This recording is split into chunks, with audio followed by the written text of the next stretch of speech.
ತಮಿಳುನಾಡು ರಾಜಕೀಯದಲ್ಲಿ ಭಾರಿ ಬದಲಾವಣೆ.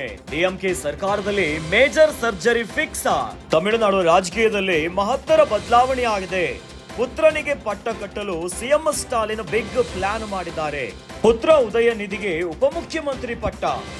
ಈಗಾಗಲೇ ಯುವಜನ ಮತ್ತು ಕ್ರೀಡಾ ಮಂತ್ರಿ ಆಗಿರೋ ಉದಯನಿಧಿ ಸಿಎಂ ಸ್ಟಾಲಿನ್ ಸರ್ಕಾರದಲ್ಲಿ ಸೂಪರ್ ಸಿಎಂ ಆಗಿರೋ ಉದಯನಿಧಿ ಈಗ ಉದಯನಿಧಿಗೆ ಡಿಸಿಎಂ ಪಟ್ಟ ಕಟ್ಟಲು ಸ್ಟಾಲಿನ್ ನಿರ್ಧಾರ ಮಾಡಿದ್ದಾರೆ. ಪಕ್ಷದ ನಾಯಕರ ಜೊತೆಗೆ ಚರ್ಚೆ ನಡೆಸಿ ಅಧಿಕೃತ ಘೋಷಣೆ ಮಾಡಿದ್ದಾರೆ. ಈ ಹಿಂದೆ ಕರುಣಾನಿಧಿ ಸಿಎಂ ಆಗಿದ್ದಾಗ ಡಿಸಿಎಂ ಆಗಿದ್ದ ಸ್ಟಾಲಿನ್ ರನ್ನ ಉತ್ತರಾಧಿಕಾರಿಯಾಗಿ ಬಿಂಬಿಸಿದ್ದ ಕರುಣಾನಿಧಿ ತನ್ನ ತಂದೆಯ ಹಾದಿಯನ್ನೇ ಹಿಡಿದ ಮುಖ್ಯಮಂತ್ರಿ ಸ್ಟಾಲಿನ್. ಅಂದು ಕರುಣಾನಿಧಿ ಸ್ಟಾಲಿನ್, ಇಂದು ಸ್ಟಾಲಿನ್ ಉದಯನಿಧಿ ಆಗಿದೆ.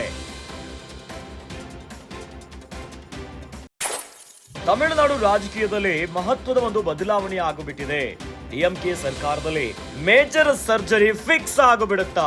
ಡಿಎಂಕೆ ಸರ್ಕಾರದಲ್ಲಿ ಮೇಜರ್ ಬದಲಾವಣೆಗಳು ಆಗಿಬಿಟ್ಟಿದೆ. ಪುತ್ರನಿಗೆ ಪಟ್ಟ ಕಟ್ಟಲು ಸಿಎಂ ಸ್ಟಾಲಿನ್ ಬಿಗ್ ಪ್ಲಾನ್ ಮಾಡಿದ್ದಾರೆ. ಪುತ್ರ ಉದಯನಿಧಿಗೆ ಉಪಮುಖ್ಯಮಂತ್ರಿ ಪಟ್ಟವನ್ನ ಕಟ್ಟುತ್ತಾರೆ. ಈಗಾಗಲೇ ಯುವಜನ ಮತ್ತು ಕ್ರೀಡಾ ಮಂತ್ರಿ ಆಗಿರುವಂತಹ ಉದಯನಿಧಿ ಸಿಎಂ ಸ್ಟಾಲಿನ್ ಸರ್ಕಾರದಲ್ಲಿ ಸೂಪರ್ ಸಿಎಂ ಆಗಿ ಗುರುತಿಸಿಕೊಂಡಿದ್ದಾರೆ. ಉದಯನಿಧಿ ಅವರು ಈಗ ಉದಯನಿಧಿಗೆ ಡಿಸಿಎಂ ಪಟ್ಟ ಕಟ್ಟಲು ಸ್ಟಾಲಿನ್ ಅವರು ತೀರ್ಮಾನವನ್ನ ಮಾಡಿದ್ದಾರೆ.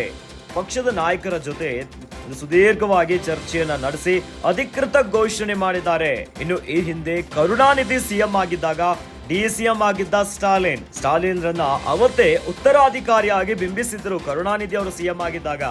ಇನ್ನು ತಂದೆಯ ಹಾದಿಯನ್ನೇ ಹಿಡಿದು ಬಿಟ್ಟಿದ್ದಾರೆ ಈಗ ಮುಖ್ಯಮಂತ್ರಿ ಸ್ಟಾಲಿನ್ ಅವರು.